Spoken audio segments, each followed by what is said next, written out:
Good afternoon, ladies and gentlemen. Thank you. Welcome to the MPO, which is the Laredo Urban Transportation Study Committee, or the Metropolitan Planning Organization. And I'm calling this meeting to order. Today is October 21st, 2019. It's 1:59 p.m. We're meeting here at City Council Chambers, and I need to go into roll call. Ms. Guerra? Sure. Mayor P. Science? Present. Webb County Judge Dano E. Tijerina. I'm present. Councilmember Norma Nelly Vialma. Present. Councilmember Dr. Marta Martinez. Here. Councilmember George Rockwell. County Commissioner Jesse Gonzalez. County Commissioner John Galo. And TxDOT District Engineer David M. Salazar Jr. Present. For the record, you do have a quorum. We do have a quorum. Thank you, and we apologize for the lateness, but things that come up. Citizens' comments. We do have a quorum, so moving on. Citizens' comments. Has anyone filled a card? And if not, feel free to come up. You have 3 minutes. I see no one approaching the lectern, so we move on. Item 4A, that's your approval of minutes for the meeting held on August 19th, September the 16th, and September the 24th of 2019. What says? Motion to approve. There's a motion, a second to approve. Discussion? None heard. All those in favor say aye. Aye. Any opposed? None heard. Motion carries unanimously. Thank you. The next is receive public testimony and approving resolution MPO 2019-06, adopting the proposed amendments of the 2019-2022 Transportation Improvement Program, which is a TIP. And there's three matters there, three items. So in essence, you're asking us to open for public hearing? Public hearing and then approve the resolution. Motion to open up public hearing for Okay. 10 days. Is that the one you're talking about? No, it's just currently, just during the meeting. Oh. Okay, there's a Sorry. motion. Is there a second to open the public hearing? And of course, this is on Roman numeral 4B. And that's discussion. Not heard. Those in favor say aye. Aye. Any opposed? Not heard. Motion carries unanimously. It is a public hearing. Anyone wishing to speak for or against this item? For or against? For or against? Motion to close and introduce. Or to approve? To approve. To approve. Motion to close and approve. Is there a second? Second. A second. I'm sorry, pardon me, I had one clarification, or correction rather, Mayor. For the record, we have Commissioner Jesse Gonzalez now with us. This morning, TxDOT communicated with us that they had one slight correction to item number 3 of the proposed amendments. That's the project 0018-06136. They'd like to correct the limits, and the new limits should read from Shiloh Drive to 0.38 miles south of US 59 IH 35 intersection. Okay? So that's how the new limits should read. Rather than what you see there, the 0.25 miles? Yeah, but it's north of US 59. That's correct, sir. It should read 0.38 miles south of US 59 South? south. So from Shiloh Drive is south, right? It says from Shiloh Drive to 0.38 miles south of US 59 I-35 intersection. Oh, okay.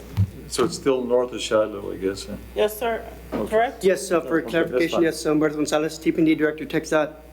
Just to clarify, this change, Mayor, is just to go ahead and clean up the limits between the other adjoining project that's there. So when we report to FHWA and for our utility accommodation process, the limits match up with the other adjacent project. There was just a minor overlap between the two. No problem at all. In essence, Mayor, it just equates to 686 additional feet. Okay. So not a Okay. biggie. That's fine. Any other comments? So, motion to approve as amended. Okay, there's a motion to approve as amended. Seconded. Discussion? None heard? All those in favor say aye.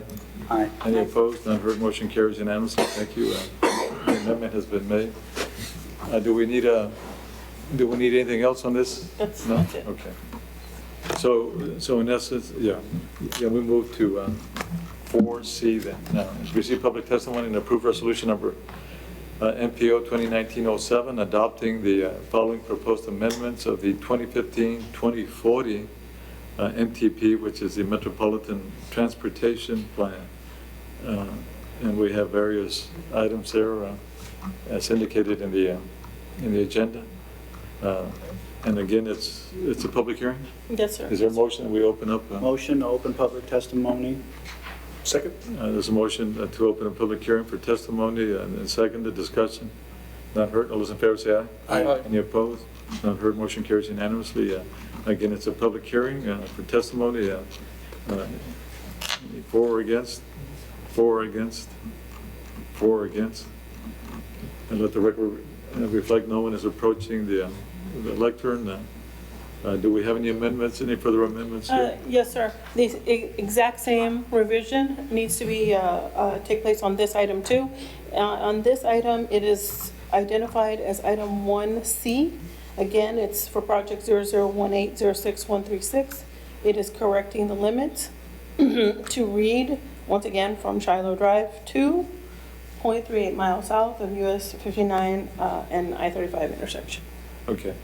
So the same amendment. Is there a motion that we accept the amendment? Motion to accept, close public hearing, and approve with the amendment. Second. Okay, as stated and seconded by Judge Tijerina. Discussion. None heard? All those in favor? Aye.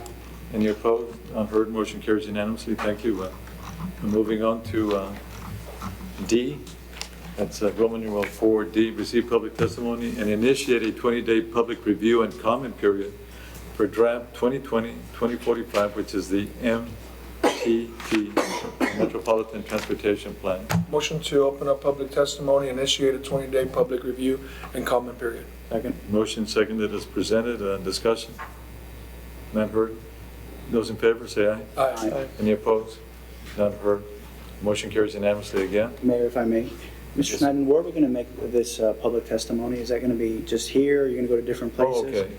No, we need to, open it up here too, I guess.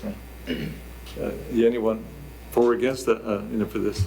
Do we need, We'd like to have public testimony here, but if you're wondering where we're going to have a couple of public meetings also to What are solicit those comment. locations so that the citizens? Oh, I have a flyer. You have your flyers right there. We'd like to invite everybody. It's, we have a couple of public meetings scheduled, Tuesday, November 5th, and Wednesday, November 6th. And the Tuesday, November 5th is going to be at 5:30 to 7. That's going to be at the Laredo Public Library in the multipurpose meeting room. And on the 6th, it's going to be right here in the council chambers, same time, 5:30 to 7. So it'll be an open house format. Everybody is invited to come on, and we'd like you to come visit with us to review the document and give us your comments. Can we put it on the Elmo so people at home can see it? Please.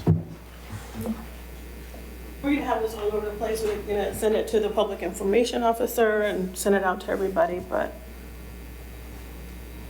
I don't know if he's the IT? the IT guy. Hello?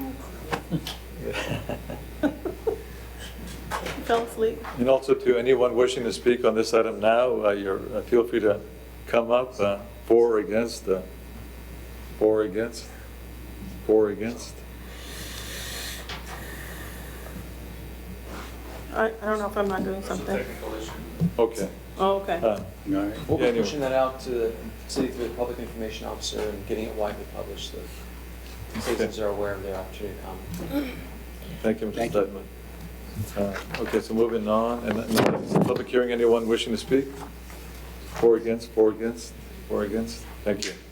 Moving on now, the appointment of Councilmember George Holgate as a Mayor Mass Transit Board Representative for the MPO. Is there a motion? So moved. So moved and seconded. Discussion? And then one I'm sorry, abstention, do you want to just- abstain? Just to Yeah. clarify, this item, the bylaws, this is, the appointments are the mayor's. Right. I think this is more for informational Oh, okay. purposes. So Just let it everybody doesn't know. need ratification. Because this happened already at council. Okay. Oh, okay then. So just for information. Well, you know, he's not here, but Councilmember Algilt has been a champion of the Laredo Mass Transit Oh. for quite some time, so I think it's absolutely appropriate that he... It's a natural fit. It's yeah. a natural fit. I mean, he's the champion of mass transit here, and you know, he's one of the reasons why we have a circulator system now in Laredo, Texas, which we didn't before, and I think he's championing being able to do the same thing for the county as well as the city, so it's a perfect fit, so great choice, Mayor. Thank you, sir. A discussion, the other item now is F, Roman numeral 4F, discussion with possible action on Springfield Road. And I think that's your item too, Doctor? Yes, sir. Yeah. So this item, this is the initiation of a project that I think we've been working on for about 20 years now or so. We know that some of the roads that we have are heavily populated, specifically McPherson, which is just congested for so many hours during the day. And when you think about north-south thoroughfares through the community, we have just a few. We have I-35, the Loop, and then McPherson. Really, other than that, there's not a lot of other options. And so we've been looking at Springfield for quite some time. And I think here in the MPO, one of the things we strive to do is to improve our ability to get from one place to the other and by proper planning. And so to that end, I was hoping that we could have a small presentation on Springfield and how the MPO can assist with this project, the cost of this project, how we can even possibly move monies around through TxDOT funds to be able to come up with a solution so that we can finally get this project started and completed instead of continuing to drag on for another 20 years. So, Mr. Chavez. Thank you, Honorable Chairman and members of the committee. Ramon Chavez, City Engineer.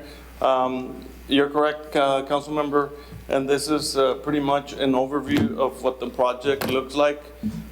There's, as on your left, you have the south and north on your right for purposes of this illustration. We have divided this project into 4 phases for now. And there's some existing cross sections that you can see here labeled in these areas here that I'm showing with on the screen. So in essence, it's from Del Mar, for the people viewing, we're saying from Del Mar to I-69? Correct, to basically the Loop 20. Loop 20, Yes, yeah. that is correct. And this is a quick overview to just understand some of these sections have already been designed.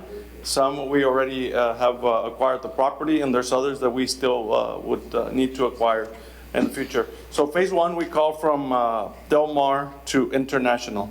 And in this phase, we have an existing section here that you can see in gray. Then after that, there's this section in blue that has already been designed is complete, and we have the right-of-way as well. After that, we have this other section that we're lacking 1.70 acres. But we are in negotiations with Correct. the And owner that's we're in wanting the to process of, yes. donate that land, correct? Correct. We're in the process of talking Donating? to the landowner. Okay. Yes. And we have had discussions in the past with him, so we're going to be working with him. Phase 2, we call from International to Shiloh. And in that section, we have a very small portion that's already been dedicated to the city. We're pending the design. Then these other 3 areas, 0.516 acres, 0.99, that are still need to be acquired. After that, we have a section here that is already owned by the city. And another section, 1.65 acres, that's also privately owned at this time. So we have 3 tracks that we're missing, sir? We have 1, 2, 3. Yes, sir. 3 tracks that are missing there. And a little portion, 4, that we're looking at. That one's already been out. And that one we're already working on, yes. So 3 is correct. Yes, sir. And the basis is for donation? You know, we're asking for donations, or how's that? This is something that we'll be discussing with management, but pretty much looking to see how we can work these out, perhaps through agreements, so that we can move this project forward, basically. think it would be interesting if maybe you could state what the total construction cost of the project would be and what you're needing. Yes, sir. I'll be going over that. You can see it at the bottom.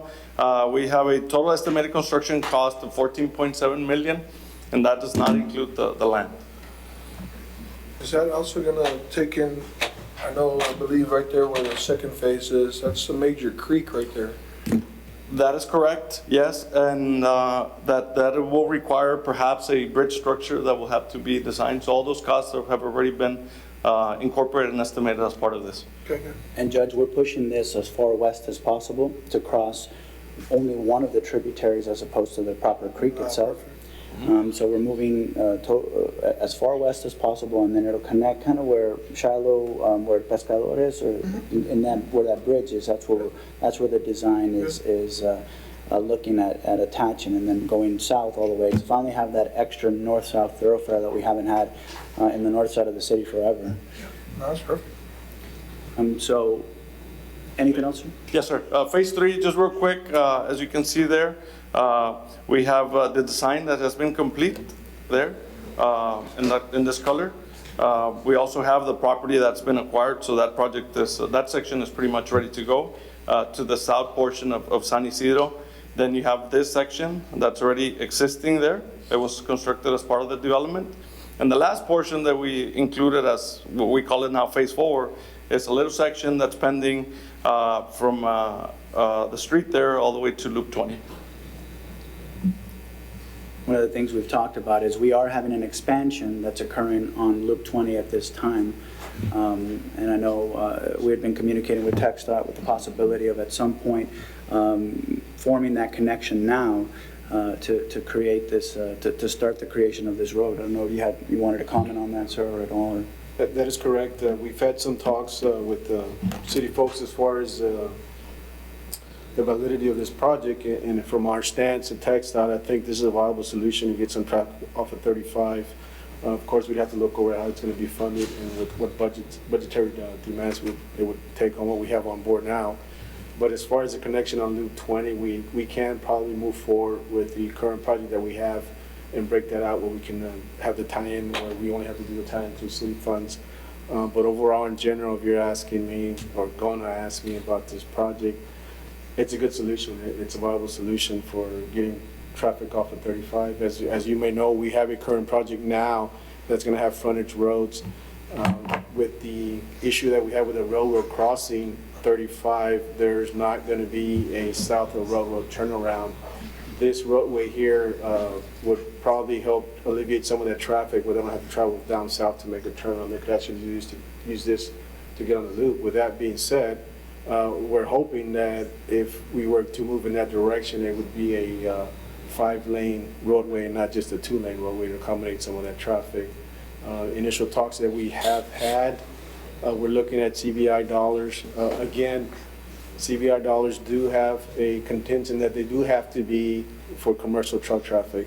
We are in the process of trying to work with Austin. They will be down tomorrow to visit the site.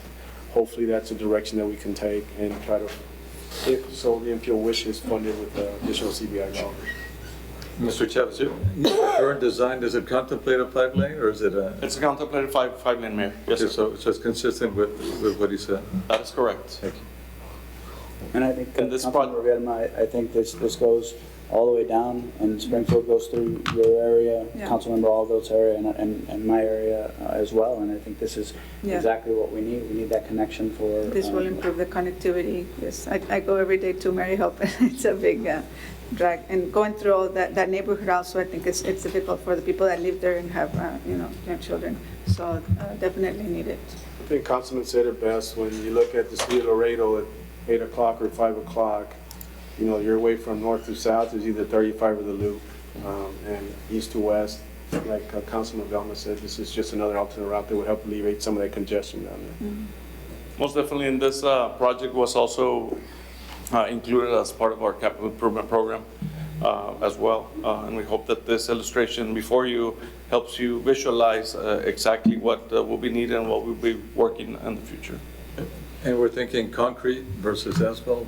That's something that we'll have to be looking at as we get closer to design. But as far as the sections that have already been designed, they are asphalt. Okay. And what's the commencement date for phase one? That's something that we're still discussing. We're trying to put all this information together. We did go out on RFQ for the rest of the sections, but that's something that we'll be providing a recommendation to management. Something that I would caution the city is if we do decide to take that route or they do qualify for the CBI funds, internally we're going through an exercise right now where some of these funds that we've had tied up on Loop 20 project that we have there now, they've been there, sitting there for some time. So it does become a concern to TxDOT when it comes to requesting additional fund dollars. They look at, okay, well, you've had so many CBI dollars sitting there for such a long time. Now you're asking for more. So I would ask that anything having to do with CBI dollars, that we expedite the process and we're not waiting around 5-10 years to get something done or accomplished, which I don't think is the case here. I think you guys have been very proactive with that, but I do want to caution you on that. Appreciate it. Thank you. Thank you, Mr. Chavez. And so the motion, I guess if somebody can kind of help me word it well, but the motion is to discuss the viability of Springfield as a project here within the MPO, as well as finding funding sources through the MPO to aid the city with the creation of Springfield Road, Including CBI? including CBI. Okay, so it's a motion to search for funding, correct? That's correct. If I may, Councilman, so just to remind everybody, CBI dollars, they have to be associated with some type of commercial traffic. The only other mechanism that is a viable solution for the MPO is Category 7 dollars, which is off-system dollars, where traditionally the MPO receive these funds yearly. These are the only funds, these Cat 7 funds, that the MPO can utilize off-system. Currently, what we do have has all been allocated to within our child project, I believe. So that's also something that could be considered. And when we say commercial, obviously we're talking trucks, right? Yes, sir. And that's something that we need trucks in that area. Well, there's already warehouses in there. Okay. There's warehouses in the Springfield area, so we know that, and there's a trucking company actually that's there as well, and so we already have commercial traffic in Well, there. let's see first what's available, and then I guess we can. Yes, sir. First things first. Let's see, where the pots of And we money. can look at ways of, we have certain pots of money, and we can find creative ways of using certain sources for one and certain sources for the other, and or changing those over. Then we'll bring it back to the MPO so we can look at that. It's just starting the project, looking at the viability of it, and then also finding funding sources as we go forward. I think this is a worthy project and what we need to do. Oh, without a doubt, yeah. And so we have motion to second by Commissioner Vilma or Councilmember Vilma. A discussion? Any further discussion? It's just to move forward and search and see what's available now. So call for the question. All those in favor say aye. Aye. Any opposed? None heard. Motion carries unanimously. Thank you. Item G, discussion of possible action on Cuatro Vientos Road. Mr. Kirby or anyone else? Just an update. So I believe this might be mine as well, if that's correct. And this is a little something different. So, Mayor, one of the things I've gotten, or in conversations with the council, they've often discussed that there's a lot of projects that are happening and there's not a lot of input from certain council members in the South sometimes. One of the things that they've been asking for, and that I think we need to start looking at, is the potential for the addition of extra lanes, if you will, to Cuatro Vientos, to make it not necessarily interstate standards, but at least to have access roads, because you have a lot of traffic, and you have traffic that then crosses Cuatro Vientos, and there's a potential for accidents. And we've had multiple discussions here regarding that previously. And the additional I guess a thing that they wanted to discuss was also the viability of creating a road that would connect Cuatro Vientos all the way to 83 in much later future, basically in the long-range thoroughfare type plan, so that people wouldn't have to turn on off of 83. They would be able to connect directly to Cuatro Vientos and then all the way into the city. So have two mechanisms to come into the city. One would be through this road, if we were to look at the addition of additional, I guess, a connection of Cuatro Vientos to 83, and then also 83 as we come into the city. And in preliminary talks with TxDOT, we wanted to take a look at whether this was viable or not viable as well, and to see if it's something that the MPO would be wanting to look at in the future while we're going through our long-range thoroughfare plan. This might be something to look at as well. In connection with that, don't we have a project now, it's the Concord Hills, coming Well, east? there's a couple of projects. Yeah, go ahead. Commissioner. I know the Concord Hills one is, I know it's RMA with the city, I believe, right? In the county, we have the Cuatro Vientos. which Yeah, is- do you want to come up, Ramon, if you don't mind, Mr. Chavez, just to brief us, because it's important that we, Correct. and that's been funded. That one I believe it has. It's RMA with the city, and then we also have the Wormser Road realignment with the county and TxDOT. That one is going to connect 83, go through Lomas del Sur, realign it with Wormser, and at the end, I think with the developer, it's going to come out in Concord Hills as well. That's the long-term idea that we have with that one. I know it's a project that's been approved through the county side with the support, of course, of our judge. And of course with TxDOT, we already selected an engineer to work on the plans. We have yet to meet with the preliminary plans to see what we're going to be doing with that one. But on the RMA, Concord Hills, on that one, I don't know. Yes, on board, Chairman and members of the committee, Ramon Chavez, City Engineer. We are working on a project, we call it Los Presidentes Extension from Cuatro Vientos to Concord Hill. And last month, the council did approve an interlocal agreement with the RMA. So that project is currently under design as we speak. We've been in communication with the consultant as far as just how the project is moving along, but it's currently under design. This past budget cycle, the council also did approve to allocate 1.5 million to extend it even further from Concord Hills to the east, to Las Misiones, actually, from Concord Hills to Las Misiones. So that project we still are working on will go into a probably similar agreement and then proceed from there. Also too, if I may, shouldn't we, because I know that's the next phase of Loop 20, we want to at least finish I-69, the Loop 20. So how can we get it on paper so we can start looking at it as you all have been suggesting? And I think it's a good time to kind of start focusing on the south now, because it's going to take. Do we put it on that long-term metropolitan transportation map or plan, or so it can be on the radar, so to speak, so we can start focusing? And maybe TxDOT is the proper Yeah, Mayor, party to I address. almost feel obligated to answer the question, and in reality, TxDOT as a whole, working with the MPO and the county, of course, we always look at safety, of course, up front, the congestion, the mobility of traffic through the city, throughout the city, and it's no secret. The majority of the people coming from Concord Hills area, 359, 59, they're traveling north to go to work. That's in essence why we projected to finish Loop 20 out.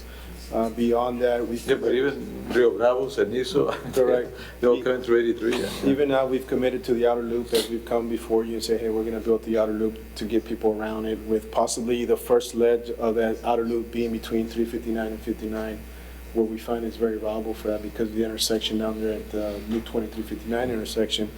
We also have the concern of up there, milepost 16, Uniroyal, with the amount of warehouses moving in right now and trying to get that worked out with the winding of the Uniroyal interchange in 35 and then going up north, Gutenberg-Chad, where we see a lot of the traffic coming now. It is sort of a not necessarily priority, but that's where the need is as of now.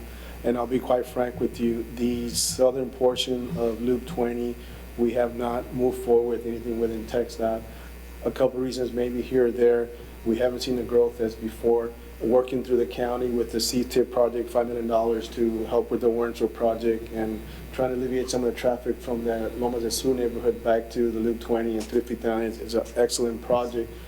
But beyond that, we have nothing in the books as of now, concentrating on and focusing on these other areas right now, as limited as our dollars are right now. The other concern is that as we're working with the Loop 20 project, the tie-in to 83 has always been a question, which is something that we see forthcoming to go move forward and try to connect Loop 20 south and then try to connect it to the outer loop again. It kind of maybe we need to bring the loop and then take Loop 20 straight south instead of trying to connect it to 83. That's something that's in our thinking right now as our mode of thinking is where we're going to tie in that outer loop. And if we do that, is there really a need to tie Loop 20 back to 83 instead of just dropping it down to the loop? Well, I know that hundreds if not thousands of people use that road daily. And they come into 83 through the southern region, and then they have to go through all the traffic. They do turn right on Manganahain, and then they take a left on Cuatro Vientos. And you are eventually going to get development in that area. It will happen. You already have subdivisions that are being built just 2 miles, 5 miles ahead, large subdivisions. And so when you look at our city and you project it out 25 to 50 years, you do project that what will occur is what's happened in many other cities like San Antonio or even the Valley, where Rio Bravo and El Cenizo will be just an extension, if you will, of the city. And so you have to start thinking of our community in that sense, not just Laredo and then the county. The county and Laredo, we work together on just about every project that we can. And the reason we do that is because we understand the viability of having Rio Bravo, El Cenizo, in addition to Laredo, connect in some way. Having access, direct access, is important so that you can sort of bypass. If you need to go, you go. But if you don't need to go, then you're able to bypass it. And that gives us an opportunity to add access roads as well. And those access roads, I think, are vitally needed. We don't have them right now. And so you have people that try to cross over, even if we have concrete barriers there, or even, you still have that. And so we need some sort of planning in that area so people can get on and get off of Cuatro Vientos. And there's no doubt that it is going to grow. I mean, you see it every day. Laredo's just expanding. Again, the outer loop, the connection with the possible Bridge 4-5, that we don't know if that's there yet or not. There's a lot of things going on there that we wouldn't have definite answers. Do I believe it should be a long-term plan? A long-term, absolutely. I think we need to get it on a 20, 25-year plan for the future, and we can start budgeting for it. But again, as of now, TxDOT does not have any plans nor any kind of... Well, let me ask you this. Can we as a committee, put that on the long term? Because ultimately, we got to be thinking of the South. Absolutely. Yeah. And also, if I may, Mayor, in connection with the sports complex proposed site, because we want to... That's where that Wormser Road and Lomas del Sur is going to really benefit the sports complex area. But I remember a couple, if I may. No, sure. I remember a couple of meetings back, I did mention, and you're right, Councilman, Cuatro Vientos Sur or Loop 20 South, it hits on that T at Manganahain.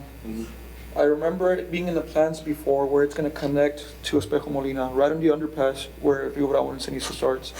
That would be the connection that you're talking about. That's going to really, hit the nail on the head. And I know it was planned. It was planned, way back then. I don't know what happened, either the property owners or just it was put aside. But I think that would be very beneficial. And that can tie into the outer loop, whatever the... So continue south and hit the... Espejo Molina. Yeah. Right on the underpass. Right on that overpass that you see there where Rio Bravo and That's Rio Bravo there. Rio Bravo is. And so you have a connection then. You have a direct connection now. And there's nothing to say that we can't put it in a long-term plan. We have a lot of things going on down there that we don't have to Do you need a motion for that now? I don't need a motion for it. We need to put a motion ourselves so that we can put it on our plan as something that we're going to go through. It's okay, Judge. I just, Go ahead, Judge. yeah, thank you. I guess what I'm just thinking is, and I appreciate David, I don't think he's meaning ill by this, but I just wouldn't want to see it in the long-term plan. I just would like to see it in a lot. Short term? Short term, very, very short term. I think we hope to, but he's saying that. And you're absolutely right. Well, 25 years, I just think that we'll be really behind the 8 ball. No, sir, you're absolutely right. And, we look at the entire city as a whole and what we got and what the input sites that we're going to... But we can always move them to the front burner, right? Once it's on the list, and we can play with that list, and and we set priorities. Our biggest thing right now at TxDOT is where we're gonna tie that outer loop, schematic wise. Not that it's gonna happen right now and next, but where that ties, because that's gonna help us resolve a lot of the issues with how far down you take Loop 20, how do you connect the other properties. So we're looking at that, and we're pretty close to getting that schematic project, I believe. Another big kicker for us is that Bridge 45 that I know we've been talking about in a couple of meetings now, and where that's gonna come in, and how we're gonna do that. But absolutely, we can always move it up. We had that meeting several months back, where we can put it on there and we can just move it up. Go ahead, If you don't Judge. mind, I think we need to learn from our history and from our mistakes. And to me, waiting, look, it'll be a lot cheaper right now because it has not started to develop yet. Yes, sir. And so 10 to 15 years from now, you're gonna have to start thinking of right-of-ways. Right now, the right-of-way is so much easier to grab or to try to get a hold of or to purchase, however you wanna call it, than waiting 10, 15 years from now. Because right now, we have an open opportunity that I know we don't have the monies, but we're gonna be really behind the 8 ball if we wait any longer. Yes, And I'm not talking about 4 or 5 bridges, that's gonna come, it's gonna happen. My question is really the only places that you have to open up is your south and your north. South is growing like crazy, so if we wait any longer, the right-of-way is gonna be extremely expensive. Yeah, let me add to that too. It's a natural fit, at least I see it now, I can visualize it, and I don't think we have a map here, but Espejo Molina, even if it comes into Espejo Molina and then down the road, we need to extend that Loop 20 further. Yeah, you still need that road, to go under the overpass. So it makes sense, people from Cenizo and Rio Bravo, would use that, and how many people do we have there? Get a good It's in the 20, thousands. 30,000, no? It's in the thousands easily. Yeah. 10, 15,000. So it merits, some road, and if we need to extend that further down, years from now, to connect to that outer loop, so to speak, then. And Mayor, some people want to live somewhere where it's a little lower cost of living than in Laredo, and they want to work in Laredo. You get that sort of people that live north of San Antonio or north of Austin and don't necessarily want to live in Austin proper or San Antonio proper or McAllen proper or Corpus proper. And we need to think about people's ability to work and to make a living and to save for their retirement. And so if some people want to live in El Cenizo or Rio Bravo, this is our opportunity to connect our county as a whole. I think it warrants us absolutely doing this, not just putting it in the long-range plan, but a more short-term plan, because I think it allows us to start developing suburbs. And also I may, too, we got to complete, we started, complete Loop 20 all the way down at some point. Yes, go Mayor, ahead. if I may, I know that Councilmember Algal is not present, but he has always talked about how the lack of planning, we're in that problem with Mines Road. So we don't want the same thing to happen with the 405 bridge if that's the way that it's going to grow. We need to designate what's going to be the commercial routes before we start getting into residential commercial and having to swerve around. Yeah, and, we totally agree with that, and unfortunately, it always comes down to what do we have? And I know we're programmed 10 years out. We can certainly look at those parties right now. If the MPO feels that we need to go in another direction, we can certainly have those meetings, and we can maybe take something out and throw in the south side, we can move forward in that direction. Most of our 10-year UTP plan has been planned out and voted upon already. We're going up for next round next year. If this is a viable project, we can certainly move in that direction. We'll start looking at moving some of those monies around to make it work. But we're willing to work with whatever the desires of the MPO and the city is. And that will qualify for CBI? I'm sorry? That will qualify for CBI monies? CBI money, it could possibly, again, from the point that we're looking at a brand-new project with a schematic, the environmental, the clearance, it's going to take some time, whereas I would prefer that the CBI dollars that we do have in place now are up and spent in the next couple of years, like I want to do, and hopefully move forward. What does that allow me to do? It allows me, when I'm asking or requesting that we meet this project, there's a real-time need for these dollars, and we don't have anything in our back pocket, so. So would you agree to see if we can add it to the UTP or move, I don't know if it's on the UTP or not, on the current 10-year one? TP, no, TIP, or the other one? You know, the revisions have already been done this year, there's always next year. We can add it to the existing? We can always revise it, there's, I believe, correct me wrong, Roberto, every 6 months, I think we can go back and revise it. But the problem with revising it right now, like I mentioned, putting it on there as a viable project, utilizing CBI dollars, is gonna kick it down the road sometime. It's not gonna happen in a year or two. Well, can you come up with a viable We financing can plan certainly for us? look at it, we can look at alternative solutions, what we think is the best fit for it. So we're talking Loop 20 all the way down to Espejo Molina, Espejo right? Molina. Okay. And I know we have talked about overpasses, obviously, they'll tie in with the access roads on those intersections that are currently blocked off. So right now, it's kind of like, okay, if I want to go north, I need to go first south, a mile or so, do a turnaround and come back north, and vice versa, same thing, we're going. This is a great gateway for Ms. Fleming, who's got a great topic right now on funding tools that we can utilize. So it's going to be good to have her come up here in a few minutes, but it'll be great. But yes, Mayor, we can certainly look at it. We can come back and maybe visit with you. Okay. I'll make a motion, of course, if the councilman's okay with that, Yes, I know it's his item, to go ahead and get with TxDOT to see if they can have any type of funding mechanism or a plan, sooner than later plan, not a long-term plan, to discuss overpasses, access roads, or the connection from Cuatro Vientos Road to Espejo Molina, or 83. Second. Now, there's a motion and a second as presented, discussion. None heard, all those in favor say aye. Aye. Any opposed? None heard, motion carries unanimously, thank you. Moving on to discussion with possible action on future reconfiguration of IH-35 serving the Mall del Norte.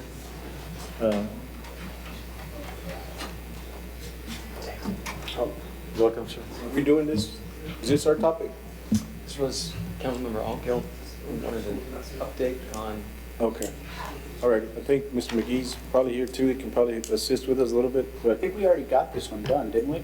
I thought it was. We already reconfigured it and everything, so I think this one's done. Is there something else that we're? Could we have a Delineators response, in someone at the lectern, please, the podium? Anything else to report? Yeah, Mr. I McGee, think we have delineators in place for now, but what we were looking at is I guess down the line, if there could be an exit from I-35 directly to the mall. I think that was a discussion at council. It's gonna be hard. So that people don't have to go all the way around.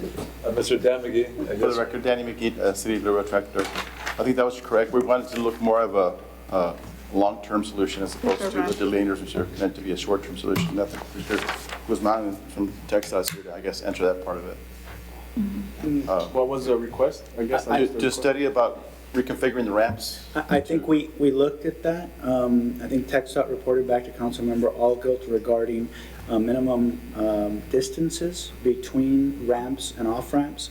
And basically, that would just push the problem back. So if we were to reconfigure it towards where the mall was, it would basically, I guess, just push the problem a little bit further south, but it wouldn't fix the problem. I think that was kind of what was discussed, if I'm not mistaken, but I'm not sure on this No, I one. think you're right on point, yeah. Yeah, do you all disagree? Can we, do you all have any other thoughts or ideas? Any adjustment just kind of has repercussions on something else. So if you move the ramps a certain way, it could push more traffic into the Calton Road area or move it up to Del Mar. It just depends what you want to do. It's kind of a tough situation. I mean, we're kind of built out in the area. The only good saving grace for the whole thing is that it's kind of built out. I mean, there's no more areas for more development, so it's kind of built out. Hopefully it's as bad as it's going to get, but we think we have to monitor it, you know. I think we had discussed if we could fan out that corner at Man Road so that the people that are actually going to turn can move out of the way and the other ones can go straight. I don't know if Yeah. that's Texas Well, or city. One of the things that was brought up, it's tied into all this, was a while back, and I think Mr. Algill brought this up, is we don't have enough lanes on the approaches, Man Road and all that. It would take some acquiring of a right-of-way there at the bank and some of the other approaches. And then we have a truck route that comes on the west side towards the east. It doesn't help any either. So it's just, it's kind of a bad situation. Yeah. Thank you, Mr. Murray. I think bottom line, what it comes down to is if we take that ramp and shift it back we don't have enough spacing on the on-ramp on the previous street to get on there, it conflicts, so they have to be at that area. Even if we did have that space to shift it back, you wouldn't create the same problem at the mall entrance or the Olive Garden entrance. It was just gonna domino effect down. Bottom line, we couldn't not shift that ramp anyway back down because we wouldn't meet the requirements for the interstate freeway. We have the delayers out there. We are looking at, the only other option I believe was to make that street, what was the name of the street? Esperanza. Esperanza, just a right turn out only, not an interlane. I think that was the only one that we were gonna possibly look at, but we decided to let the delayers do their job. We are getting a couple of calls from some other folks, kind of trying to go across it still, but it seems like it's working for now. As far as moving the ramp, it's not a viable solution. We'll see during the Christmas holiday shopping season. If I think like any solution, like Mr. Salazar said, is that we put something in place, now we're gonna monitor it, right, and see how it works, and then we'll come back, and we need to come back and reanalyze it. Mr. Okay. McKee? Anything else? Dan, Mr. McKee? Mr. Dan McKee? Can we as a city ourselves, and we can bring this up to council later, but can we do traffic counts just to see how we're doing there, and is it helping, or have we had any increase in traffic accidents since we put the delineators? How is it working from our perspective, from what we've seen? I'm kind of a little biased on this one because what's out there right now is something that I did when I was still with TxDOT. I think it's just the easiest solution, I guess, we can do for out there. I got some traffic counts from TxDOT that we did about a year ago, and we can take more counts to see that the traffic stabilized or whatever, but from the queues that I've seen, it's about the same kind of traffic we always have. It just depends, like as Velma said, during the holiday season it increases and then it goes back down. And that's why I said earlier, the only good thing is that we don't have new developments increasing. It's kind of just it's stagnant, but it's just a lot of congestion. We do need more lanes. That's one of the things we do need on the side streets. So you don't need it, you can just start looking at whether, have we had less accidents? Because one of the reasons why we were doing this is... That we are monitoring with the help of the police department, we are, yes. And has there been any reported change? Have you seen any meaningful change? I mean, from my observations, it's gotten a lot better since we put delineators up. It controls what people are doing. You know, people are coming off one ramp trying to go all the way across is one thing, and people from the mall trying to go across. We created, a crossing loop right there. This controls a little bit better, but unfortunately, the traffic wants to go where they want to go. I mean, until we start sending traffic further down to Del Mar, make them loop back around. But all that does is, even if you did that, they would come back, and we have a dual left coming southbound on Santa Ursula going into one lane on Mann Road. So we just kind of have to pick our poison. Do we want to allow people to make a free ride from Mann Road going northbound or not? Or do we want to have 2 lanes receiving traffic from Santa Ursula? It's a tough choice. Thank you, sir. Okay, anything else? And if not, we need to move on. We have the, thank you, Mr. McGee.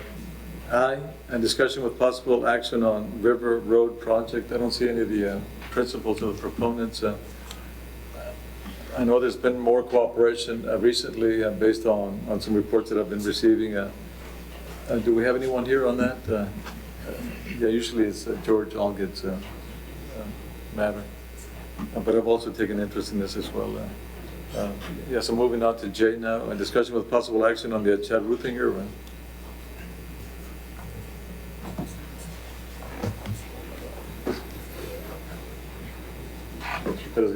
Good afternoon, Mr. Chairman. Luis Perez Garcia, Webb County Engineer, for the record. Welcome. The item that we're going to be discussing reads as follows: discussion and possible action on the Char Ruthinger.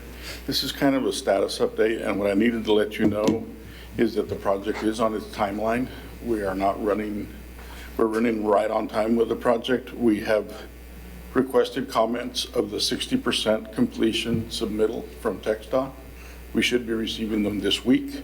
Depending on the comments, we'll have some discussion, forward them to our consultant. Once the consultant incorporates the valid comments onto the plans, they will submit the 90% submittal.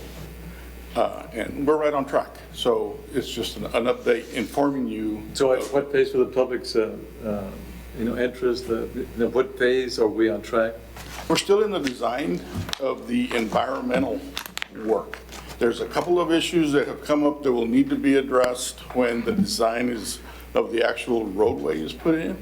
But in the meantime, we're working on the environmental documents that are required to be submitted prior to the design of the roadway. And then once we get that done, and I heard that it should be done within 6 months, or? Oh, we're hoping to be done with everything ready to be submitted by December, and then await TxDOT's comments and suggestions on the environmental portion. Okay, once that's done, then we would have to let it out for At that point, once everything is completed, then we'll have to go out for requests for qualifications for the design of the roadway. And then at that point, we will shift over into a design of the roadway and the actual schematics being prepared.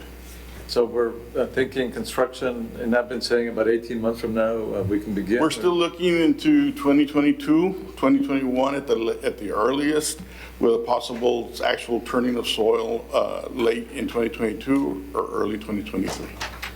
Okay, and just for And the that's public? all in line with the timetable that we proposed at the beginning of this phase of the project. Okay, and as far as the financing, I mean, we have all the financing in place, that's my understanding? Yes, sir. Okay, because sometimes I worry. We do too.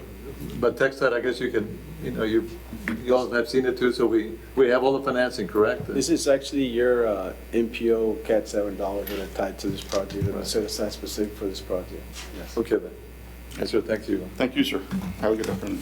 And this is all the Janet Ruthinger, and it'll tap into I-35, correct? Correct. Okay. Correct. And so what we're doing is we're presenting a unified document between HR and Ruthinger for the environmental portion of the roadway. And then, Mr. Salazar, you're thinking, we're talking maybe that overpass that will connect, this road to the east part of. So working with the county, they went ahead and allowed 400 feet of right-of-way at the time of 35 for future overpass. Currently, with the additional funds that we'd received for the Union interchange, we were going to look at possibly making that overpass a mile and a half up the road. So we are looking at it. So the overpass will be further north Yes, we're with Intertizen. of this intersection here? No, we're with Intertizen. Instead of doing it where it As it currently is right was. now, your project, Mayor, is going to come at grade to 35 frontage road. We're currently looking at overpass over 30. Oh, yeah, but it'll be the extension of this is Janet correct. Ruthinger, including the overpass. Across I-35 over to the other side. Okay, good. And that's still on, it coincides with the, with the timeline that they're proposing? Yeah, we're not going to be waiting on them. So you'll do it before? Yeah, he'll do it before. We have that money already. Okay, wonderful, thank you.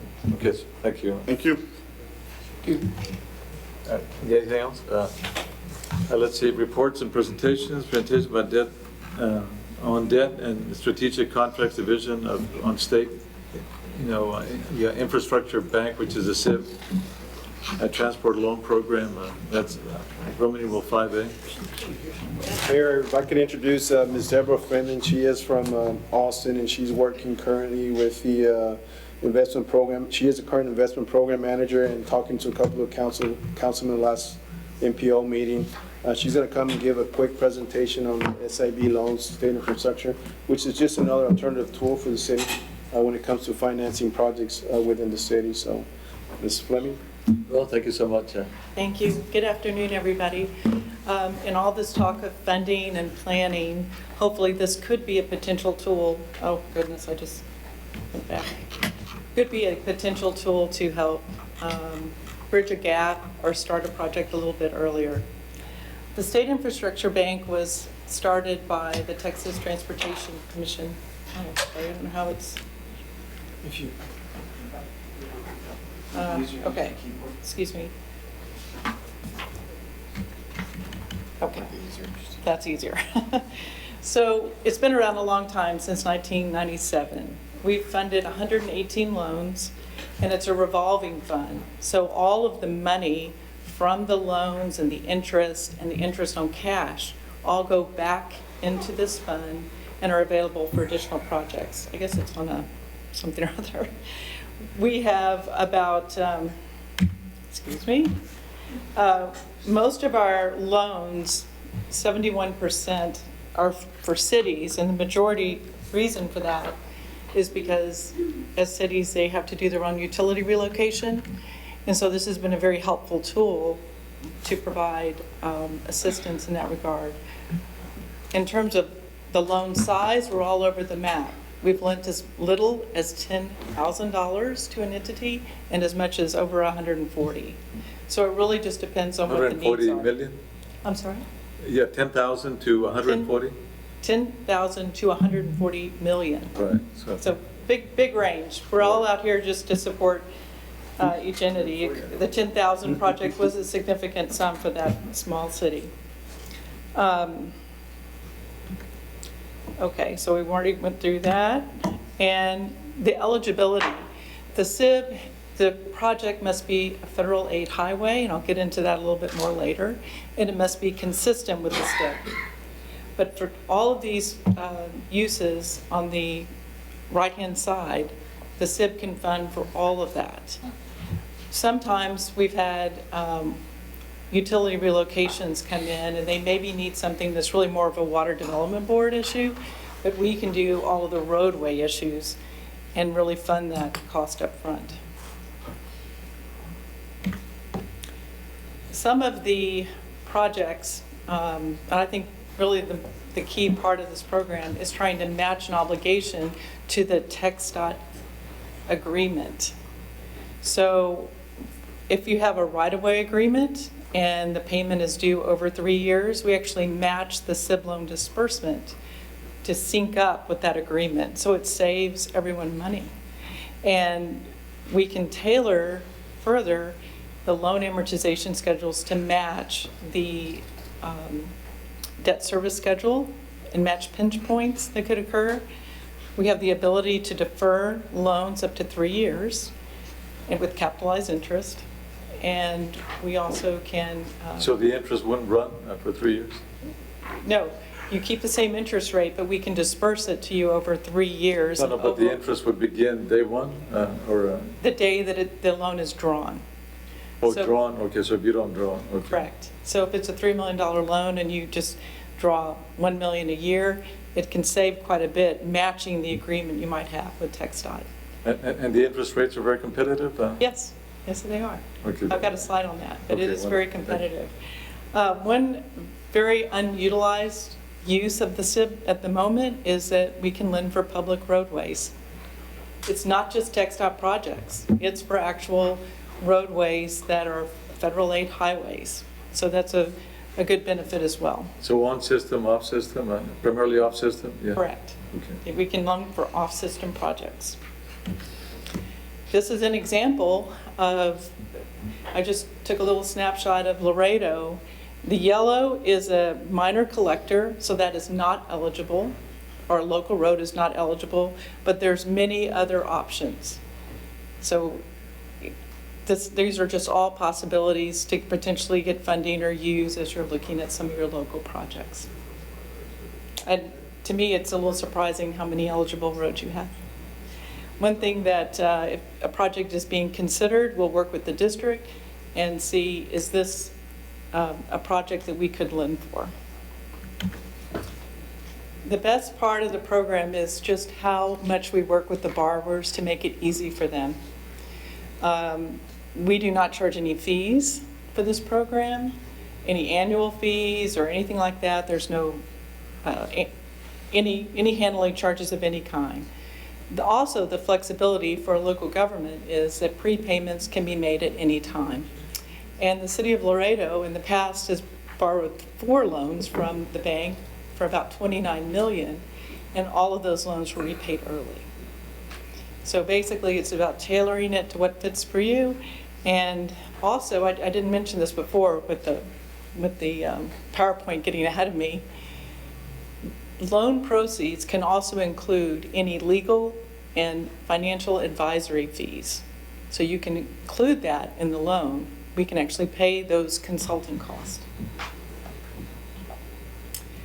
I threw this in. I realize this is outside of the MPO but this is just an idea within the TxDOT Laredo district, that there are several economically disadvantaged counties, and any entity within these counties can receive a further discount on our regular rates up to an amount to be determined, but a significant discount. And I'll get to that in a minute because rates are so low. These are the counties in blue that you indicate? Correct. Okay.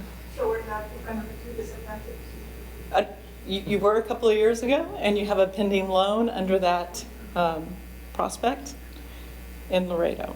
Thank you. But I wanted to bring this up because the great part about working in the public sector is we all share information. So it's just a good thing to know that all entities can get a discount within the EDC counties. You ask about the current rates.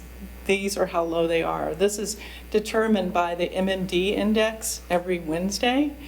And so for a 15-year loan for A-rated borrower, you're looking at a 205 without an additional Yeah, discount. but these are fixed, correct? They don't vary as. That's correct. This is where we start out. Everything within the SID Bank is a negotiation, but, I do think that historically, these are some of the lowest rates we've seen. You don't do homes or cars or anything? No, only roadway loans in this program. No doctor But clinics? potentially, because we don't charge anything at all, and if anything, we lend it at or below market, maybe there's an opportunity there. Is there a comparison there with when we get bonds, more or Yes, less? Like, it's what's the difference? Muni, it's the MMD index, and this is rates as if you were an A borrower, which I know the city of Laredo is, if not a little bit better. And so the scale goes, whatever the credit rating is, you would use that and how long you potentially wanted to borrow the funds for. But just remember, you can prepay at any time. Okay. So we try to go through all these scenarios when this potential How do program these rates comes up. compare to, say, the city goes out and takes out a bond? They are extremely favorable, and these rates are set at the time of the application. So it's known, and you can run many different scenarios on how you want this structured, as opposed to doing a bond sale on one particular day. And the rates are set at that time. But if they should get even lower, we take the benefit of the lowest, correct? Of the lower, so for example, it's at 225 when the application is filed, but say it does. It drops more? We get the benefit of the lower? No, we don't adjust them down, but however, we can do a lot within that time frame and make it as beneficial as possible. That's fine, thank you. You were doing a lot of talking about planning and when to get started and the different pieces. So this is just a program to consider in the process early as you're thinking of how can we advance a project a little quicker within our TxDOT funding. Potentially, if there's a contribution made, we're there to help. Sometimes different loans that we've worked on take 3 or more years to complete, so it's just an option to be considered. Let me ask you this, what is the mortgage, where's the lien on? Do you all? The pledges for their loan repayment come from many different sources, but typically it's ad valorem taxes, Okay. our utility revenues. Okay. So, how long does it take to get a SIB loan? What is our commission process? We have 2 programs. First come, first served is for TxDOT projects. Going back to the mortgages, sales tax, do you all mortgage sales, sales tax? Yes, if you want to pledge that. Is that right? Okay, thank you. So on the first come, first served, an application is submitted, and it basically takes 4 months until funding. If the loan is greater than $10 million, or if it's for a local roadway project, you have the second step of preliminary approval with the commission. So that's one additional meeting. We try to do as much as we can on the front end. I won't read through everything here, but one of the things, once an application is submitted, is a lot of time and effort to spend into what loan amortization would work the best. You have your variety of loan interest rates, So what works the best for each entity, and what can we do from a budgetary standpoint? Do you And do like I said- can they do intergovernmental agreements? Let's say it's part county, part city, or each one has to do their You portion? can. We would just have to make sure that we sync up in terms of the application. Sometimes, maybe not everyone would want to do a SIP loan. We are just following the TxDOT project or a local roadway project. So sometimes it can be decoupled. One entity could pay cash and one could take out a loan. But the loans are done on a CSJ project basis, match the letting schedule. I've listed our very extensive resources on the web, which gets into a lot of different detail, and I'm happy to answer any questions you might have today. And aside from the SIP loans, do you have anything even better from TxDOT? No? Is this your best product that you... In terms of this program, this is the best, and we do think that we've had a lot of success with the 118 clients, if you will, our borrowers. And I think in every case, we've had a successful situation, and we have not had any loan defaults in the program. And that's really, I think, a testament to working with each individual applicant. You- Any if I may, questions? You mentioned you had 4 prior projects that had been loans with the city. Do you recall what those projects were? The international trade bridges. I didn't personally work on those. It predated me a little bit, but all of them paid off early. Thank you. Yeah, I think thank you so much for Thank you your so time much and your for that. information. We appreciate it. You were very helpful, thank you. And moving on. This is now Roman numeral 5B, a status report by TxDOT on ongoing projects. Mayor, if I may, I'd like to introduce, with the retirement of Carlos Rodriguez as the Laredo area engineer, Jesus Saavedra, a 20-year TxDOT veteran, has just recently accepted the position of Laredo area engineer. Well, thank you. Congratulations, sir. Thank you, thank you.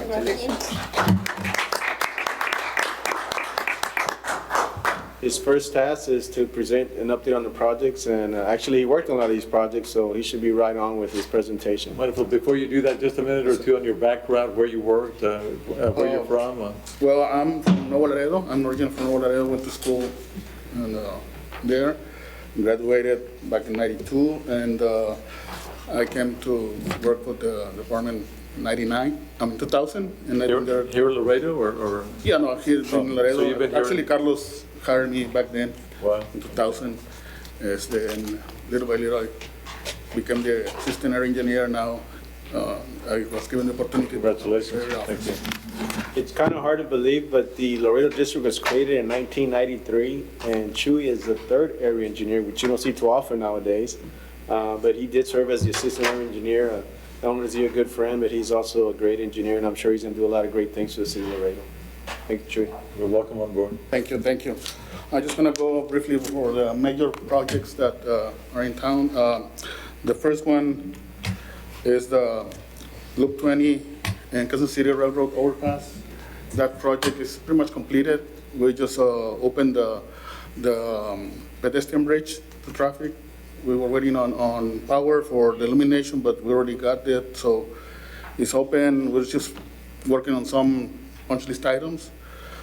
We also have the US 59 over I-35. That project is like around 90% complete. We hope to open to traffic before the end of the year, hopefully by December. Contractor is working on the rail and painting and some approaches, asphalt, but most of the structure is completed already. So that's a good project that we're going to be. Yeah, these are the main lanes, correct? Yeah, the main is on I-35. I mean on US 59 over I-35. Right. Yes, they should be open, hopefully, like I said, before the end of the year. Because it's really I-69. No? It's, I think it's cut in half, I guess. Okay, yeah. From I-35 59, I-69, Loop 20. is, yeah. So, then we have 359, an overlay that goes from the city limits all the way to the county line. That project is almost completed. The overlay is there. we're working on some of the structures, some of the rail upgrades and things like that. But the payment is completed, and we hope we have the striping completed in the next couple of weeks as well. We also have the US 83 rehabilitation project from somewhere near the checkpoint all the way to the county line, Duval County line. That project is early stages. We are done around 8%, and that's going to take all the way to December 2022. That's a long process project. It's going to take a couple of years more. Then we have an overlay project that we did on Saunders and I-35 Frontage Road 255. There were some locations around the town. All those overlays were completed. We're also working on some of the upgrades on the rail and rip-wrap areas and things like that, but the asphalt payment is completed. We also have the 3238, the Tyndall Road project, also barely started. It's also probably 15% complete, something like that, but also it's going to go for September 2022. That's a rehabilitation of that road that we're doing. That's it. Okay, wonderful, thank you. Do you have any questions for the gentleman? Great job. Congratulations. Thank you. Thank Great, you. thank you, and we appreciate that. Do you want to give them your cell phone number so they can call you instead of me now? Or? Is it not that? Is that a no? Next item is C, status report by Vanessa Guerra, MPO staff on fiscal year 2019 carryover funds. Ms. Guerra? And then we'll have the RMA.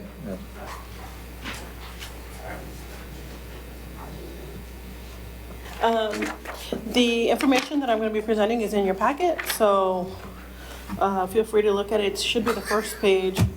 I would have put it on the, but I thought I was going to be able to put it on the overhead. Very quickly, I know there were some questions about the MPO funding in a previous meeting, so just wanted to go very, very quickly over last year's, this year's, and next year's. By the way, I'm Vanessa Guerra from your planning staff. Last year, well, actually this year, 2019, we began the year with our new funding, which is about $506,928 plus our rollover, and that total amount was $1,877,241. We estimate about $300,000 in expenditures for this year, so we estimate a rollover for next year. Or now this year, fiscal year 2020, $1,577,241. So, adding the New Year's allocation, which is again that $506,000, plus the $1,577,000, it gives you this year's or FY 2020's total allocation plus rollover is the $2,084,169. Programmed expenditures, we've already approved our budget this year, which we programmed $1,090,000. And we estimate we're going to spend about $763,000 of that. So we're forecasting a rollover for 2021 of about $1,321,169.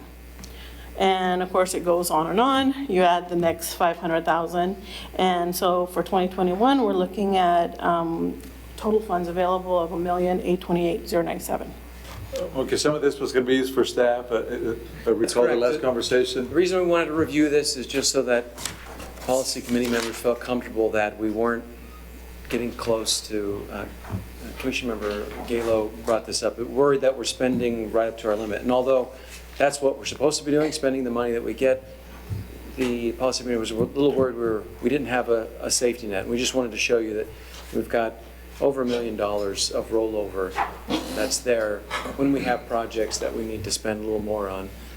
So we're fine, we're comfortable, we got plenty of funds, and we're trying to use them as best our ability because we don't want them to just sit there and then possibly go away. And I think the question was, Mayor, if I may, Sure. At the time we were just asking questions and we couldn't get the answers. That was, I think, why we decided to do this, because there was a we think, we know, but now we know. So thank you for that. That helps us a lot as we go through and make these decisions. Appreciate it. Well, okay, thank you so much. And of course, you'll brief us as to who you bring in and the impact on the budget. Okay, wonderful. We have all those positions that the policy committee members approved. We have them now posted, so we're in the And there are process of. three, is it, or, I know you were talking, what, 3 or 4, or? That's correct, that's 3 Okay. positions. Sounds good. Anything else? And if not, it's, yeah, the RMA, status report by the Regional Mobility Authority, RMA. Thank you all for waiting. I know you all, maybe next time we can bring you up front, because I know you wait and wait. It's quite all right. Antonio Rodriguez, General Engineering Consultant for the Webb County City of Laredo RMA.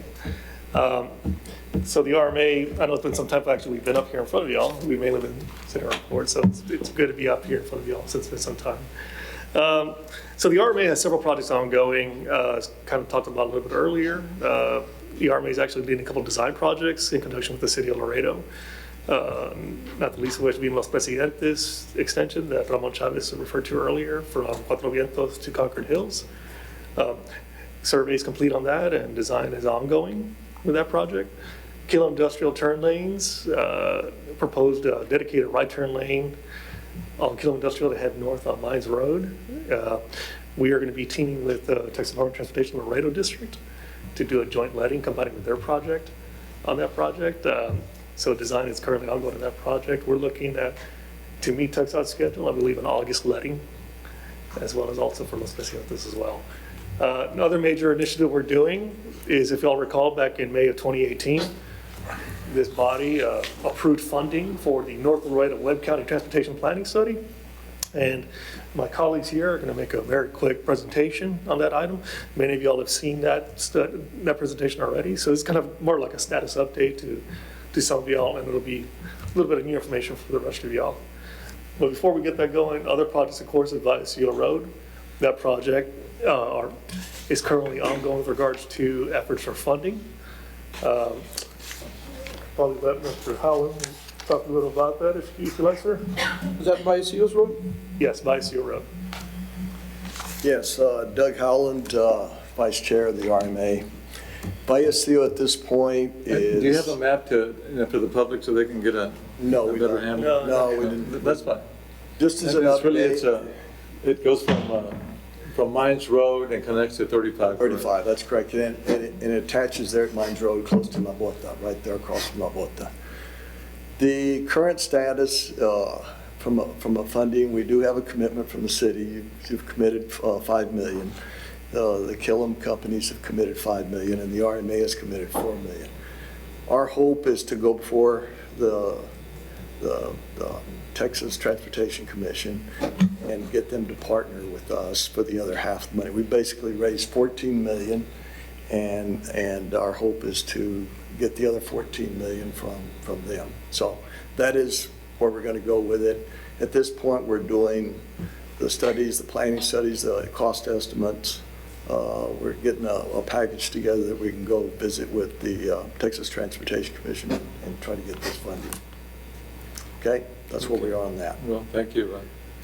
And now I'm going to call up Jason, or my colleague here, Jason Rodriguez. I believe we have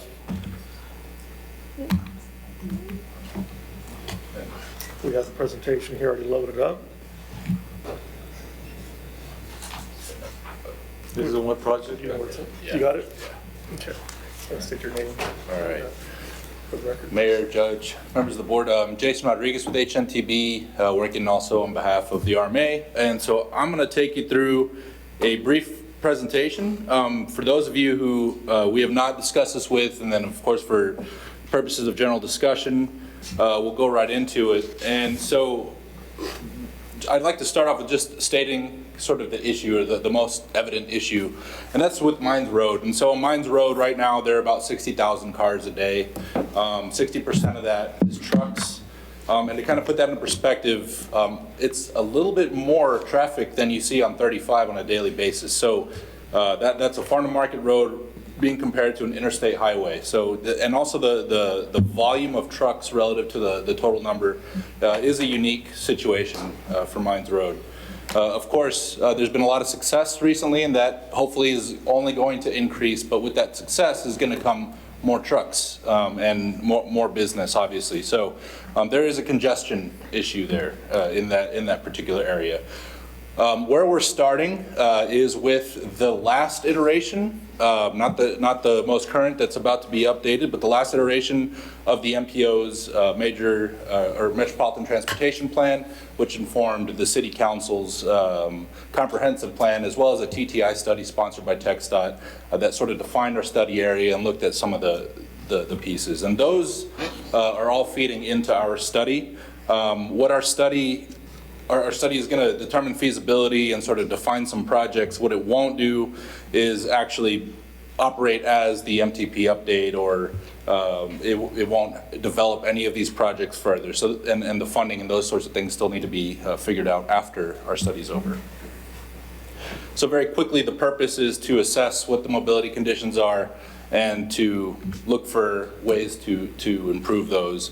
We want to identify feasible projects, promote safety, make sure that we're coordinating all the public projects as well as private development with public investment, of course, making sure that we're moving goods without impacting the neighborhoods out there and the environment, and also improving the overall transportation network. And then just for reference, what's up here, this is the study area, which is bound by I-35, I-69 West, the border, and Texas 255 there at the north. So that is a very large study area, about 107,000 acres. As we all know, I mean, most of the congestion is happening in the southern area, which we'll talk about in a second. So essentially there are 3 parts to the study and being done on 3 consecutive tracks. The first part is defining potential solutions, which we're pretty much to a point where we've looked at several different ways to address some of the issues there, and then we'll evaluate them and actually test them and see what works best. And then we'll actually establish an implementation plan. So for the improvements to be made in this area, we'll identify what are the best ways to go forward and what order they should go in. There's a public input piece with public and stakeholder input. There's a planning piece, which is like the traffic, the environmental, and then engineering. We're actually doing some very preliminary design just to get an understanding of what the costs and impacts to right-of-way would be. In September, so about last month, we did have a series from the 16th to the 18th, Monday through Wednesday. It's when we saw a lot of you. We had several meetings with public sector stakeholders as well as private sector stakeholders. I would say that we got a lot of good attendance, good feedback and input during that time that's really provided us solid information to move this study forward. So we do thank y'all for your participation then. Essentially, what we're looking at is 5 different concepts, and what this means is taking a look at the entire network. So it's not just comparing 2 different ways to do one road, but a few different ways to look at all of the roads together as a collective. And I'll very quickly go through those just to give you an idea of what we're looking at. I'll start with the current conditions. So what you see out here, this is where you see primarily just the city of Laredo, the most northern part of the city of Laredo, and the existing roadways there. So this is the southern part of our study area.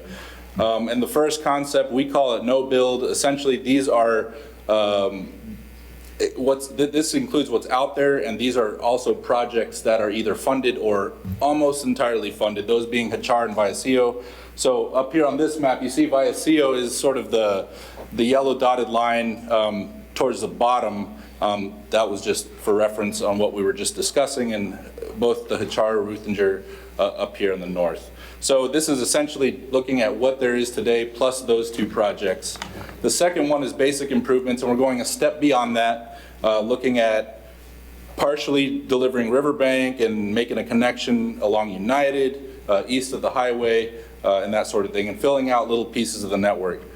From there, we go a step further and we say, okay, take those improvements and then turn 1472 Mines Road into a highway. So we call this Highway 1472. One thing I'd like to point out here with respect to this is that this example is the intersection of Mines Road with Killam Industrial, and putting just a typical sort of section of full freeway through this area is quite a large footprint, and you can kind of see it what the 300-foot right-of-way width would look like, as well as 400 feet at the interchange. So as we can see from this graphic, it would be a it would cause a lot of issues during construction and of course impact right-of-way or property. The next one, concept 4, we're looking at is primarily doing an upgrade to SADA Road, which is parallel to mines going through the densest part of this area. It also would include some improvements to Milo Road, and then of course it would use a turnaround. So most trucks would get off, instead of turning left at mines, they would go around and use SADA or mines to get to where they need to go. And then just a variation of that concept, we're actually taking Milo Road all the way to the port of entry to allow vehicles to come straight out of the port of entry onto Milo and access the area that way instead of through the interstate system. So these are just different ways we're looking at how the network works. Once we have that, we'll have an understanding of what might be the best way to proceed. And then for the traffic component, this is just to show what's going on in the background. We do have to add network to make sure that we're getting a holistic picture. So by 2040, the network looks something like this. So earlier we sort of talked about Hachar-Ruthinger going over 35 to go east. This traffic network does show that and does test it. So we are. Do you show Las Tiendas Road? I know you all are upgrading that. Yes, sir. So this is just the southern part. So you'll see right there on the top left part of the image is where Las Tiendas comes into Mines Road. Yeah, 30. And in this case, it even includes sort of a realignment to space out Hachar a little bit further from there. So yes, it's very much part of it, as well as 83 and a few areas that are north of this. Thank you. So last thing is just an example. We are looking at some options for keeping trucks moving. We understand TxDOT is already looking at some options. We've shown you what the impact would be of putting a full freeway through there. So one of the things that we're sort of charged with was trying to get creative and see, is there anything else that's feasible that would have minimal right-of-way? And of course, we'd need to do a lot more feasibility on this. So this is nowhere near complete, but we did want to show that actually doing a roundabout or something like that, and this is a 100-foot radius roundabout, it's pretty large, could actually fit very well, not completely, but very well into the right-of-way. So these are just some options that we're looking at. Like I said, TxDOT is also looking at some other options. We'll be taking a look at everything and making sure that we're advancing the best possible solution there. We do have a public meeting coming up November 6th. We will be in contact with your offices Let me ask, before you get off the maps. Sure. The proposed river road that hugs the river for non-commercial vehicular traffic. Yes, sir. Is that an option as well then? Yes, and actually I didn't include the slide, but just to give you an idea of a lot of the feedback we got, we had a pretty wide consensus that the Riverbank Road, Hachar, Vallecillo, SADA, and Mayans were really where the investment ought to be, at least initially. Thank you. Sure. Is there anything looking at where the commercial traffic comes on that bridge to widen the bridge, because it's kind of like a very narrow entrance? You're talking about when we're coming The out? World Trade Bridge as they come on top of that bridge. So on the actual bridge, we're outside of the port of entry in terms of where we're looking at. But one of the things that we have found out that a lot of times that whenever the traffic is being held up into the port of entry, it's really what's happening downstream. So on the U.S. side, in the network around here that we're looking at, is really impacting that. So while we're not, that's your main primary focus, correct? And that's a goal, because we don't want traffic stuck in the bridge, and then we're thinking about expanding the bridge as well. So this will tell us basically the expansion, how much of an expansion we need, if so. That's right. I mean, and I think if there's no improvements made outside the port of entry on the U.S. side, the bridge expansion will just have more trucks. So we do need to fix some of the areas in order to understand, like you said, what that expansion should include. And we need fluidity. Yes, sir. Yeah, that's correct. Thank you. Any questions? I'm not taking so much. One comment. On your November 6th meeting, if you would like, you're invited to merge that with our open house for the MTP that we're having that same night.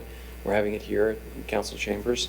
If you'd want, I'd be I think, a good opportunity to have as many people possible, not have to go to two different locations to talk about a similar topic about future infrastructure. We will definitely touch base with you. You're welcome to Yeah. if you would like to. Yeah, Great. we actually do already have it scheduled.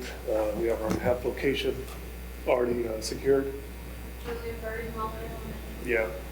And it kind of makes sense as well because our study area being where it's at, we wanted to make sure that the citizenry who would be benefiting from the study and ultimately the improvements be able to reach it. So that's why we chose that area.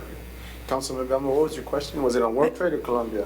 No, on World Trade, but I think for clarification, not as far as the port of entry, but the part where they are coming from I see the Mexico. bottleneck, yeah. There's a bottleneck. It's kind of narrow when they enter that first overpass. Councilman pass over on I-69. Is that pass lane? No, yeah, that's as a matter of fact, by December, are you all handling that? Now or- with our No, you're project not for the handling it. widening of They're widening 35, that. Yeah. we are working with the Could be city corrected. SCA Okay. to widen out that bottleneck you're talking So in about. essence, from one lane, it's going to end up hopefully 3 lanes, is it, Mr. Salazar? 3 lanes on Okay. your, do we have that schematic yet from SCA?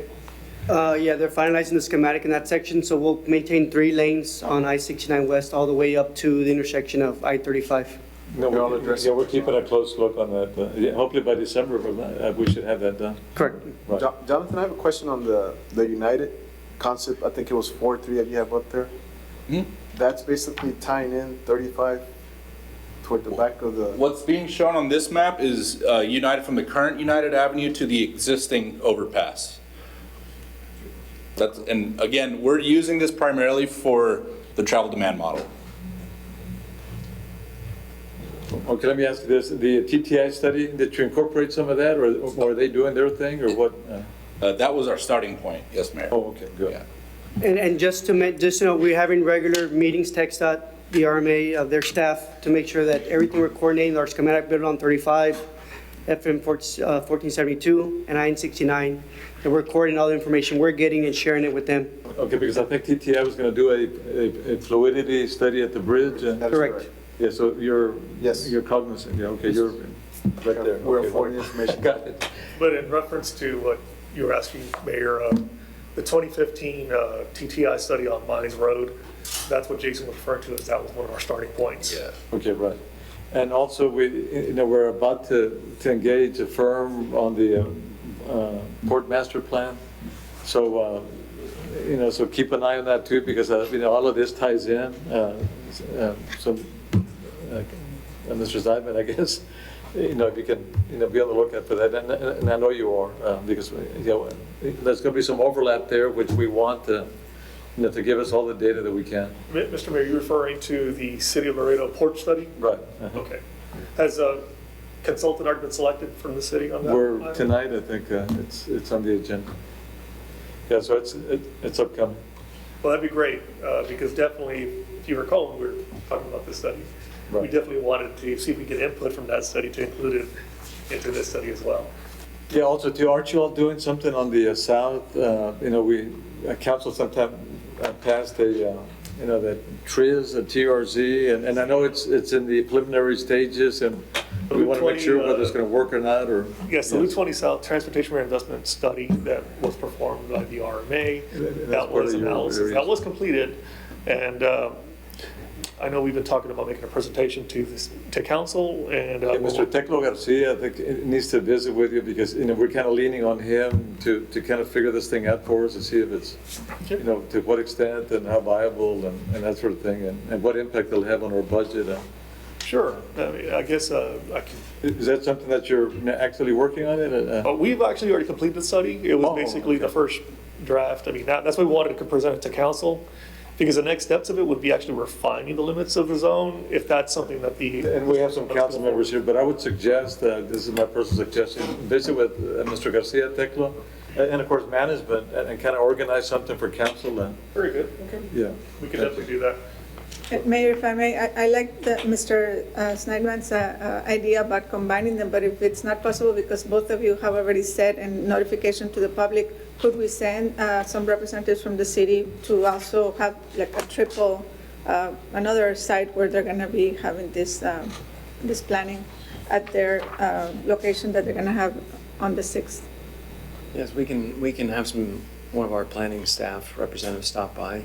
But again, the invitation's open, and maybe we could consider as well that location if you're willing to combine. I think it'd be good to not have two locations talk about the same thing, Yes. essentially infrastructure in the future. Yeah. But if we And have the to keep reason it separate, we'll make sure we Yeah, we can have a just have another representative one stop for this by. other area down the line.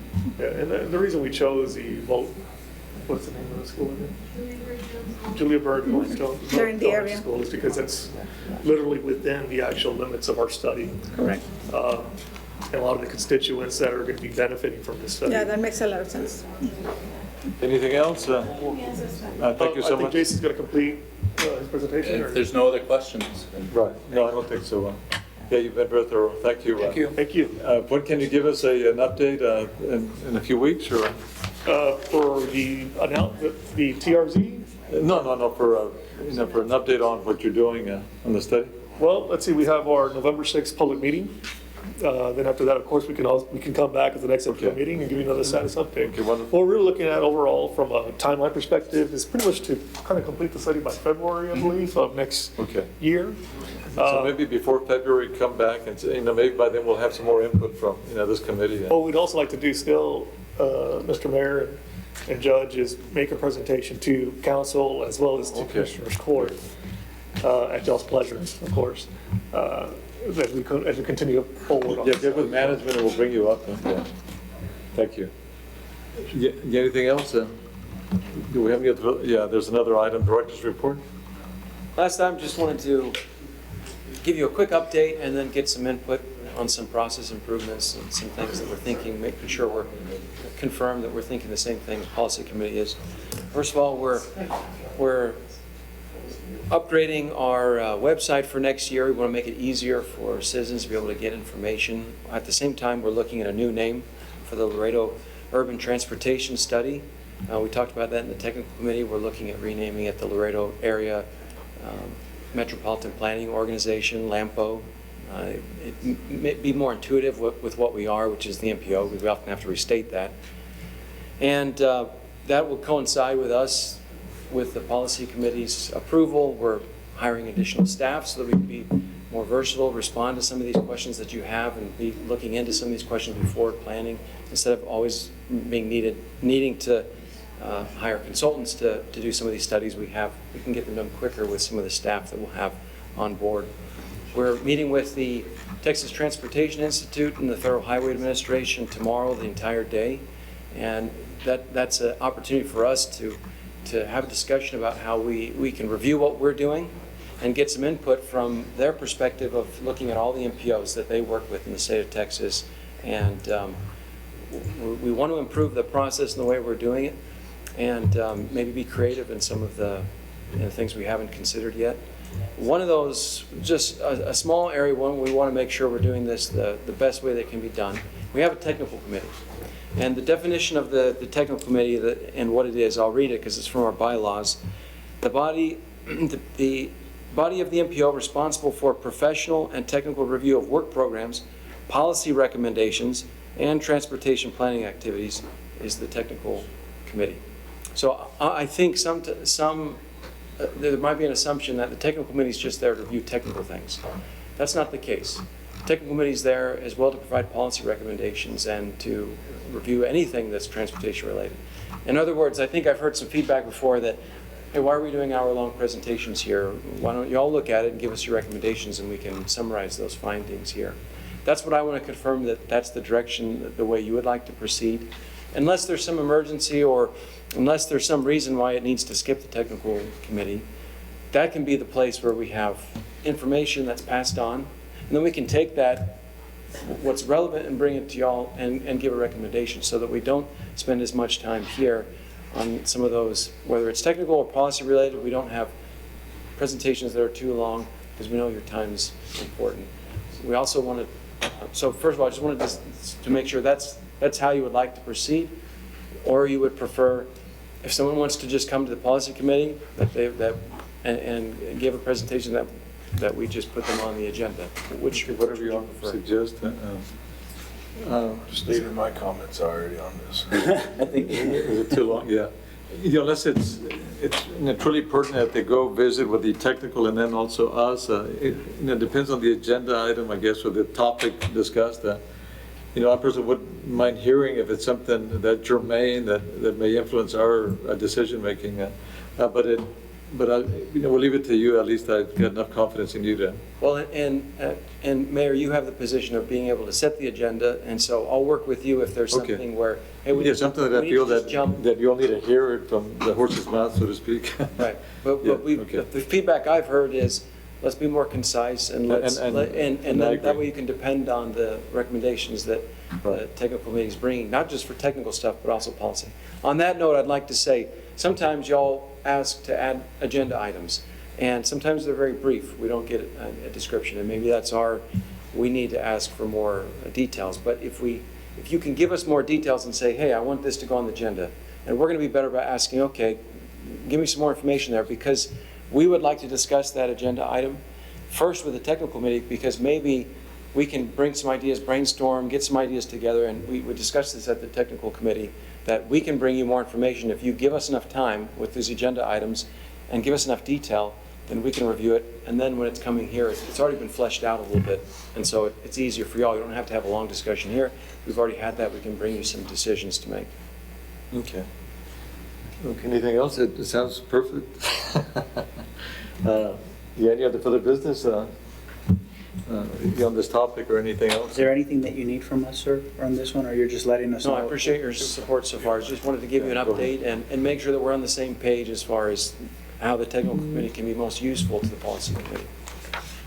Go ahead, Judge. The policy committee, as far as maybe addressing with five MPO member, That's something we're going to discuss tomorrow with the Federal Highway Administration and the TTI, bring in their experience and talk about, is there a different format that might be easier so that we don't have issues with making quorum. Now, I asked that question, and typically it's 8, 9, 10 members, it's multiple, it's a larger number, but we're going to see if is there something that could constrain us from maybe going to a smaller number, and that might be easier for this. Every board's a little different. I think the larger numbers is because you have, especially in the valley, I mean, now that they merged, how many do they have on the MPO board now? Something outrageous, isn't it? 31, 35. 31 or something crazy. I think that's the reason why they have some of these members, because it's just they've merged and they've become, now they've become a powerhouse. And so, Well, as a matter of fact, going along those lines, they've approached me to see if we're interested maybe in being incorporated, just so we can grab on to more money. so that's voting. Yeah, so anyway, it's just a thought, and it's not on the agenda, so. Well, okay, you don't mind. Go ahead. As far as the assistant TxDOT director, let's just say that it does not, or this board does not decide to go into a 5 man board quorum.